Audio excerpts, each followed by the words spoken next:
नमस्कार दोस्तों, सीखो विद स्वराज चैनल में आपका स्वागत है। दोस्तों, आज हम बात करेंगे केमिकल सेक्टर की एक लीडिंग कंपनी एसआरएफ लिमिटेड के बारे में।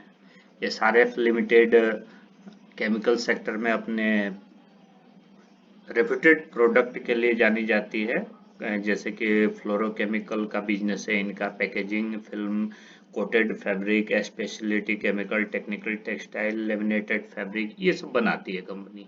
तो इसी कंपनी के बिजनेस के बारे में बात करेंगे। कंपनी का बैलेंस शीट कैसा है, कंपनी का जो बोनस स्प्लिट या डिविडेंड का ट्रैक रिकॉर्ड कैसा है, इसके बारे में इस वीडियो में हम विस्तार से चर्चा करेंगे।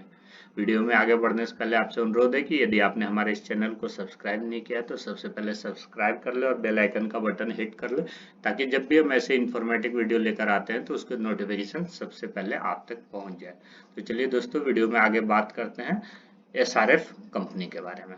देखिए, एसआरएफ कंपनी का जो बिजनेस है, इनका ये 6 सेगमेंट में बिजनेस करते हैं। एक फ्लोरोकेमिकल का सेगमेंट है इनका, स्पेशलिटी केमिकल है। ये केमिकल में ये 2 सेगमेंट इनका। उसके बाद पैकेजिंग फिल्म का है बिजनेस इनका। उसके बाद टेक्निकल टेक्सटाइल का बिजनेस है, फिर कोटेड फैब्रिक का और लेमिनेटेड फैब्रिक का। तो ये इनके 6 सेगमेंट में बिजनेस है। तो आइए देखते हैं सबसे पहले फ्लोरोकेमिकल सेगमेंट की हम बात करते हैं। तो फ्लोरोकेमिकल सेगमेंट में कंपनी 3 तरह के प्रोडक्ट बनाती है। एक रेफ्रिजरेंट्स हैं, फार्मा प्रोपेलेंट्स और इंडस्ट्रियल केमिकल है। रेफ्रिजरेंट्स की बात करें तो इसका इस्तेमाल रेफ्रिजरेटर्स वगैरह के प्रोडक्शन में होता है इस केमिकल का। और फार्मा प्रोपेलेंट्स जैसे ये जो हमारे दवाइयाँ हैं या कुछ इनहेलर्स हैं, उनके लिए ये प्रोपेलेंट्स वगैरह बनाती हैं। और इंडस्ट्रियल केमिकल की बात करें तो ये क्लोरोमीथेन स्पेस में प्रोडक्ट बनाती है ये कंपनी, जैसे कि मैथिलीन क्लोराइड है, क्लोरोफॉर्म है, कार्बन टेट्रा क्लोराइड है। इन सब का उपयोग जो फार्मा और एग्रो केमिकल इंडस्ट्री में किया जाता है। कंपनी के हम प्लांट की बात करें तो ये सारे प्रोडक्ट बनाने के लिए कंपनी के 2 प्लांट हैं।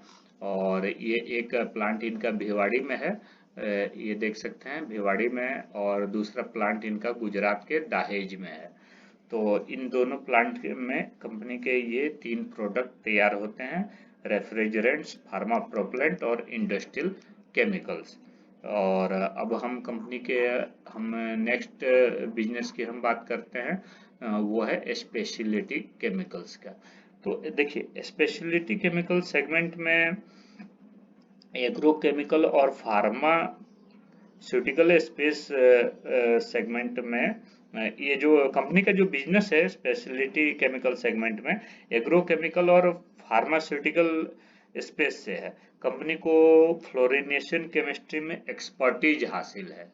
फ्लोरिनेशन जो फ्लोरिनेशन केमिस्ट्री है उसमें एक्सपर्टीज हासिल है, और कंपनी गैर फ्लोरिनेटेड केमिस्ट्री के क्षेत्र में भी चैंपियन की तरह उभर रहा है। कंपनी में अपने रेवेन्यू को बढ़ाने के लिए इन्होंने 6 नए प्रोडक्ट लॉन्च किए हैं, जो कि 6 तो एग्रो इंटरमीडिएरीज हैं और 3 फार्मा इंटरमीडिएरीज हैं। कंपनी का ऑर्गेनाइजेशन क्या बोलते हैं, ऑर्गेनाइज्ड एस्टेब्लिशमेंट में कंपनी की एक केमिकल टेक्नोलॉजी ग्रुप है जो फ्लोरोकेमिकल और स्पेशलिटी केमिकल बिजनेस के लिए नए प्रोडक्ट तैयार करती है, और इस टेक्नोलॉजी के विकास के लिए भी कंपनी काम करती है। तो ये कंपनी का पूरा केमिकल बिजनेस था, ये दोनों फ्लोरोकेमिकल और स्पेशलिटी केमिकल। और इनसे कंपनी को जो टोटल रेवेन्यू है, कंपनी की कुल रेवेन्यू का 43% रेवेन्यू सिर्फ इन 2 बिजनेस से आता है। इसके बाद अब कंपनी का तीसरा बिजनेस है पैकेजिंग फिल्म का बिजनेस। पैकेजिंग फिल्म जैसे आप चिप्स वगैरह जो आजकल के जनरेशन में ये बहुत तेजी से ये चलन में आ रहा है, तो इनके लिए जो पैकेजिंग का जो काम है, पैकेजिंग के लिए जो ये आपको फिल्म की जरूरत है, वो ये कंपनी बनाती है। कंपनी एफएमसीजी और इंडस्ट्रियल प्रोडक्ट सेगमेंट में फूड से लेकर नॉन फूड प्रोडक्ट के लिए फ्लेक्सिबल पैकेजिंग सॉल्यूशन प्रोवाइड कराती है। कंपनी के 6 मैन्युफैक्चरिंग प्लांट हैं, और जिसमें से 3 आपको इंडिया में देखने को मिलेंगे और 3 इंडिया से बाहर हैं। तो देखिए इनकी हम बात करें कंपनी की, तो देखिए काशीपुर में एक इनका प्लांट है, दूसरा प्लांट कंपनी का इंदौर में है, तीसरा प्लांट भी इंदौर में ही है कंपनी का, चौथा प्लांट थाईलैंड में है रेयांग में, उसके बाद कंपनी का जो पांचवा प्लांट है डरबन जो कि साउथ अफ्रीका में है वहां पे है, और इनका एक प्लांट है हंगरी में जो कि जैज फेनियांजरू में है। और ये इनके देखिए कंपनी का जो पैकेजिंग बिजनेस में है ना, इनके दो तरह के ये फिल्म बनाती हैं, एक तो बीओपीटी प्रोडक्ट है और एक है बीओपीपी प्रोडक्ट। तो जो बीओपीटी प्रोडक्ट है उसको बोलते हैं biaxially oriented ethyl terephthalate film, और बीओपीपी को बोलते हैं biaxially oriented polypropylene film. तो ये दो तरह के ये फिल्में बनाती है जिनका पैकेजिंग इंडस्ट्री में यूज होता है। तो अब हम इनकी जो प्रोडक्शन कैपेसिटी की हम बात करें तो देखिए जो काशीपुर में कंपनी का जो प्लांट है, यहाँ से ये कंपनी का ये जो प्लांट की स्थापना जो है 1995 में हो गई थी, और इनका जो बीओपीटी प्रोडक्ट है वो प्रोडक्शन कैपेसिटी इनका 9000 टन पर एनम है। और इंदौर की बात करें इंदौर का, तो देखिए बीओपीटी फिल्म लाइन में 55,000 टन पर एनम है, मेटलाइजिंग में 14,500 टन पर एनम, पेट रेजिन में 87,500 टन पर एनम, और एम्बोजिंग या ऑफलाइन कोटिंग लाइन में 1,200 टन पर एनम गुजरात इसका इंदौर के जो एसीजेड वाला प्लांट है वहाँ की है। और जो इंदौर के डीटीए वाला प्लांट है उनकी मैन्युफैक्चरिंग कैपेसिटी की हम बात करें तो ये जो बीओपीटी फिल्म है वो 32,000 ton per annum, BOPP film 34,500 ton per annum, metallizing का 25,000 टन पर एनम, और ऑफलाइन कोटिंग का 2,500 टन पर एनम है। और इसके अलावा अब हम चलते हैं इंडिया से बाहर, तो रेयांग जो कि थाईलैंड में है, थाईलैंड में जो रेयांग में है ये 2013 में एस्टेब्लिश हुई है ये फैक्ट्री, और यहाँ पे BOPT film 70,000 ton per annum ये कंपनी बनाती है, और मेटलाइजिंग 16,000 टन पर एनम, और रेजिन प्लांट से 72,000 टन पर एनम का प्रोडक्शन होता है। रेयांग के बाद एक डरबन में साउथ अफ्रीका में कंपनी का जो प्लांट है, ये देख सकते हैं ये डरबन का प्लांट है कंपनी का, और इसमें बीओपीपी फिल्म जो है 30,000 टन पर एनम और मेटलाइजिंग का 9,000 टन पर एनम यहाँ पे प्रोडक्शन होता है। और एक लास्ट जो कि हंगरी में है कंपनी का प्लांट, ये देख सकते हैं हंगरी का, और यहाँ पे बीओपीटी फिल्म जो है 40,000 टन पर एनम और मेटलाइजिंग का 8,000 टन पर एनम ये प्रोडक्शन होता है। तो ये पूरा कंपनी का ये जो सेगमेंट है, ये आप जो पैकेजिंग फिल्म है, ये कंपनी के टोटल बिजनेस का 40% रेवेन्यू इस पैकेजिंग बिजनेस से आता है। तो पैकेजिंग बिजनेस में भी आपने देख लिया कि कंपनी के 6 प्लांट हैं, 3 इंडिया में और 3 इंडिया से बाहर। उसके बाद कंपनी का एक बिजनेस आता है नेक्स्ट, टेक्निकल टेक्सटाइल बिजनेस। इससे कंपनी को अपनी टोटल बिजनेस का 14% रेवेन्यू आता है, 14%। इस सेगमेंट में कंपनी जो प्रोडक्ट बनाती है वो tyre cord fabric, belting fabric और पॉलिस्टर इंडस्ट्रियल यार्न बनाती है। इनके प्रोडक्ट की बात करें, देखिए tyre cord fabric, belting fabric और पॉलिस्टर इंडस्ट्रियल यार्न ये फैब्रिक बनाती है। और ये इन फैब्रिक्स के को प्रोडक्शन करने के लिए इंडिया में इनके 4 प्रोडक्ट हैं, 4 मैन्युफैक्चरिंग प्लांट हैं, जिसमें से 3 तमिलनाडु में है और एक ग्वालियर में है, मलनपुर में, जो कि ग्वालियर सिटी से 22 किलोमीटर दूर है। तो मनाली प्लांट की हम बात करें तो देखिए मनाली प्लांट में 14,400 टन पर एनम इनका प्रोडक्शन कैपेसिटी है। और जो दूसरा इनका प्लांट है वो गुमिडी पौंडी जो तमिलनाडु में है, और इस प्लांट का 35,300 टन पर एनम है इनका प्रोडक्शन कैपेसिटी। और तीसरा जो इनका तमिलनाडु में है विराली मल्लई में, और इनका जो प्रोडक्शन कैपेसिटी है वो ये देखिए, ये बेल्ट फैब्रिक और ये चेफुड फैब्रिक से रिलेटेड प्रोडक्ट बनाते हैं। और इसके साथ एक इनका ये मलनपुर में जो कि ग्वालियर में है, ग्वालियर से 22 किलोमीटर दूर, ये काफ़ी एडवांस प्लांट है इनका। और यहाँ से ये नायलॉन टाइप कोर प्रोडक्ट ये बनाते हैं, जो कि ये फैक्ट्री इनका 1996 में इस्टेब्लिश हुआ था। और इसके अलावा कंपनी इन सब बिजनेस के अलावा और कंपनी का जो दो बिजनेस है, एक कोटेड फैब्रिक है और एक लेमिनेटेड फैब्रिक है। तो इनसे कंपनी को 3% रेवेन्यू प्राप्त होता है इन दोनों बिजनेस से। तो देखिए, लेमिनेटेड फैब्रिक में हम बात करें तो जैसे ये कंपनी आपको जैसे होर्डिंग्स बनाते हैं, बिल बोर्ड है, साइनेज बनाती हैं, तो इनके लिए ये फ्लैक्स का प्रोडक्शन करती है यह कंपनी। यह हाई क्वालिटी वाली स्क्रीन प्रिंटिंग के लिए सूटेबल होता है और इंडस्ट्रियल प्रिंटर के लिए भी कंफर्टेबल होता है। लेमिनेटेड फैब्रिक बिजनेस में हम बात कर रहे हैं। इसके अलावा जो कंपनी का ये जो कोटेड फैब्रिक वाला बिजनेस है, इसमें company PVC synthetic coated fabric का प्रोडक्शन करती है। और इसका इस्तेमाल स्टैटिक कवर, डक्टिंग कवर, खेल का सामान, इन्फ्लेटेबल्स, पैगोडा और डायनेमिक टारपुलिन सब ये बनाने में इसका इस्तेमाल किया जाता है। कंपनी के हम ओवरऑल रेवेन्यू की बात करें तो ये तो सेगमेंट वाइज रेवेन्यू की हमने आपको बात कही कि देखिए, कंपनी का जो सेगमेंट वाइज जो रेवेन्यू हो गया वो फ्लोरोकेमिकल और स्पेशलिटी केमिकल से 43% हो गया, पैकेजिंग से 40% हो गया, तो उसके बाद 14% टेक्निकल टेक्सटाइल बिजनेस से हो गया, और कोटेड फैब्रिक और लेमिनेटेड फैब्रिक से 3% आय हो गया।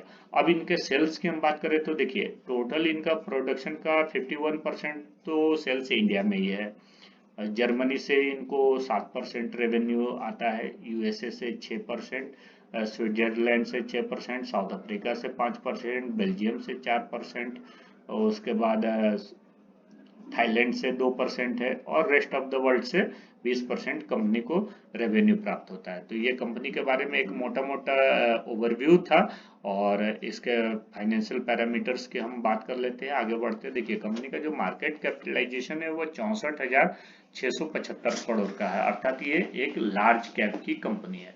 कंपनी के 52 वीक लो शेयर प्राइस की हम बात करें तो 1373 रुपये का था, और हाई 2773 रुपये का। और कंपनी अभी कम मार्केट का जो शेयर प्राइस है इसका अभी करंट में वो 2182 रुपये का है। फेस वैल्यू की बात करें तो फेस वैल्यू कंपनी का 10 रुपया है। कंपनी के हम सेल्स की हम बात करते हैं तो देखिए, कंपनी का सेल्स 2011 में जहां 3474 करोड़ रुपए का था, वो अब बढ़ता हुआ 2022 में 12,434 करोड़ रुपए का हो गया। तो देख सकते हैं कि 10-11 सालों में कंपनी का जो सेल्स है लगभग 4 गुना हो चुका है। कंपनी का हम प्रॉफिट की बात करें तो 484 करोड़ रुपए, जहां 2011 में कंपनी का प्रॉफिट था, वो अब बढ़ता हुआ 1889 करोड़ रुपए तक पहुंच गया है। ईपीएस की बात करें तो 2012 में देख सकते हैं 13 रुपया 19 पैसा पर शेयर था कंपनी का ईपीएस, वो अभी बढ़कर 2022 में 63 रुपया 72 पैसा तक पहुंच गया है। तो ये अच्छा ग्रोथ हमें देखने को मिल रहा है। इन्वेस्टर्स की हम बात करें तो देखिए, प्रोमोटर्स के पास लगभग 50% शेयर हैं, एफआईआईज के पास 20%, 8% डीआईएज के पास, और पब्लिक के पास भी 20% शेयर हैं। तो कंपनी के जो सेल्स के आंकड़े हमें बता रहे हैं कि ये कंपनी अच्छे से अपना बिजनेस कर रही है, तेजी से ग्रो करती जा रही है, उसी के अकॉर्डिंग कंपनी का प्रॉफिट भी बढ़ता जा रहा है, कंपनी का ईपीएस भी बढ़ता जा रहा है। तो यहाँ हर लिहाज से हमें कंपनी अच्छा लग रहा है।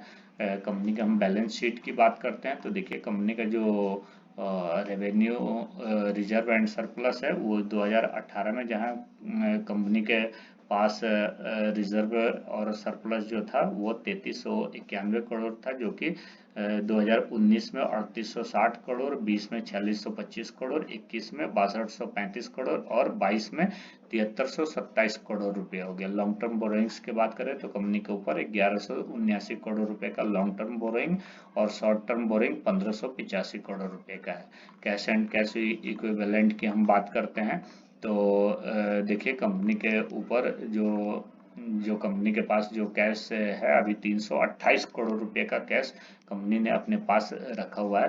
तो कंपनी के पास तो डेट है लॉन्ग लॉन्ग टर्म में भी शॉर्ट टर्म में भी, लेकिन कंपनी के पास जो रिजर्व एंड सरप्लस दिख रहे हैं वो इतना है कि कंपनी अपने डेट को कभी भी खत्म कर सकती है। रिजर्व एंड सरप्लस 7327 करोड़ रुपए का है।